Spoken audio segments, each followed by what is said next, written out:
আমার তো পানিতে খেলা করতে খুব মজা লাগছে, সারাদিন খেলবো। আরে মেয়েটা যে কোথায় গেল, একবার বাইরে গিয়ে দেখি। কি মজা কি মজা, আমি পানিতে খেলা করছি। ওই দেখো বৃষ্টির পানিতে অমনি খেলা শুরু করে দিয়েছে।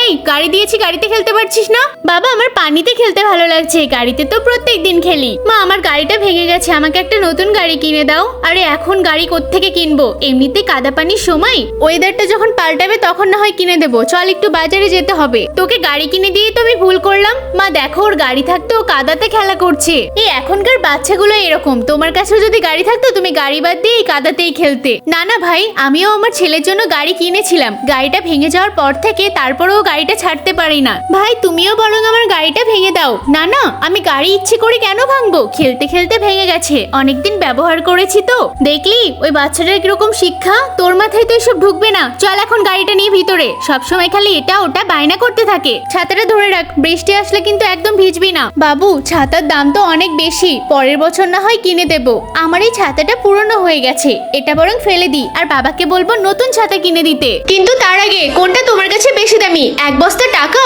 নাকি মা বাবা? যদি মা বাবা হয় তাহলে ভিডিওতে একটি লাইক করে চ্যানেলটিকে সাবস্ক্রাইব করে দাও, আর যদি না করো তাহলে আমি ভেবে নেবো তুমি মা বাবাকে একদম ভালোবাসো না। মা দেখো ও তো ছাতাটা ফেলে দিয়ে গেল, ভালোই হয়েছে, এই ছাতাটা আমরা ব্যবহার করতে পারবো, এমনিতেও ঠান্ডা বৃষ্টির সময়